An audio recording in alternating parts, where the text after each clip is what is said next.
नमस्कार. शिंदे सरकारचं भवितव्य ठरवणारा निर्णय पुन्हा लांबला आहे. यावर 25 ऑगस्ट रोजी सुनावणी होणार आहे.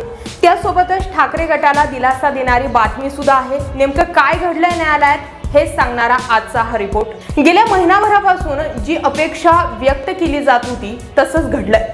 महाराष्ट्राचं सत्ता संघर्षाचं प्रकरण आता घटनापीठाकडे वर्ग करण्यात आलंय. सर्वोच्च न्यायालयाचे मुख्य न्यायमूर्ती NV रमणा यांनी महाराष्ट्राच्या सत्ता संघर्षाचं प्रकरण 5 न्यायाधीशांच्या खंडपीठाकडे वर्ग केलंय. राजकीय पक्षातील अंतर्गत लोकशाही आणि त्यात निवडणूक आयोगाची भूमिका या सगळ्या काही मुद्द्यांवर घटनापीठ सुनावणी करणार आहे. या प्रकरणाची पुढील सुनावणी गुरुवारी पार पडणार आहे. निवडणूक आयोगाकडे जे प्रलंबित मुद्दे आहेत त्यावर गुरुवारची सुनावणी होणार आहे.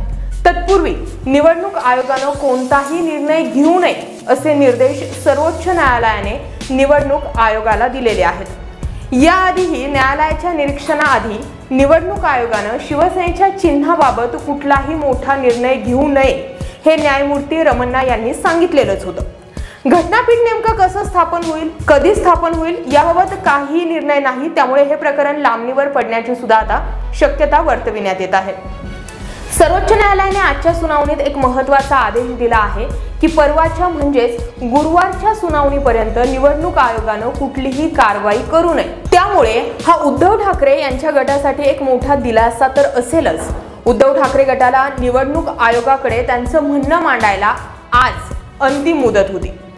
आता नेमकं घटनापीठ म्हणजे नेमकं काय आहे हे समजून घेऊयात. एखाद्या मुद्द्यावर घटनेचा अर्थ नेमका काय आहे हे सांगण्याचं काम घटनापीठ करते. घटनात्मक बाबींमध्ये कायद्यांचा अर्थ लावावा लागतो. कायद्याच्या मूलभूत प्रश्नांचा अर्थ लावण्यासाठी अधिक न्यायाधीशांची गरज भासते. अशा प्रकरणातील सुनावणी घटनापीठाकडे जाते तेव्हा सुनावणी 5 किंवा त्यापेक्षा जास्त न्यायाधीशांद्वारे केली जाते. एखाद्या मुद्द्यावरील घटनापीठाचा निर्णय हा 30 ते 40 वर्षांसाठी कायदा म्हणून बनतो. 5 किंवा त्याहून अधिकच्या न्यायाधीशांच्या पीठाला घटनापीठ असं म्हटलं जातं.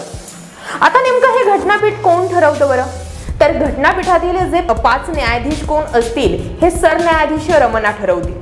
कोणत्या मुद्द्यांवर घटनापीठाला भाष्य करायचं आहे हे देखील मुख्य न्यायाधीशच ठरवतात. महाराष्ट्राच्या सत्ता संघर्षाच्या प्रकरणात खूप मुद्दे आहेत. उपाध्यक्षांच्या अधिकारांचं काय होणार, निवडणूक आयोगाला किती अधिकार आहेत, अशा अपात्रतेसंदर्भात काय निर्णय लागू होतो किंवा नाही हे सर्व निर्णय एकमेकात गुंतलेले आहेत. अशा स्थितीत सत्ता संघर्षाचं प्रकरण 5 न्यायाधीशांच्या घटनापीठाकडे वर्ग केलं गेलेलं आहे. आता गुरुवारी नेमकं काय घडणार या घडामोडींकडे सुद्धा आमचे लक्ष आहे. त्यासाठी पाहत रहा प्रत्येक बातमीच्या महत्त्वाच्या अपडेट्ससाठी आपला आवाज. जर हा व्हिडिओ तुम्ही आपला आवाज या YouTube चॅनलला पाहत असाल तर आपल्या YouTube चॅनलला सबस्क्राईब करा. आणि जर हा व्हिडिओ तुम्ही आपल्या फेसबुक पेजवर पाहत असाल तर आपल्या फेसबुक पेजला जरूर फॉलो करा. धन्यवाद.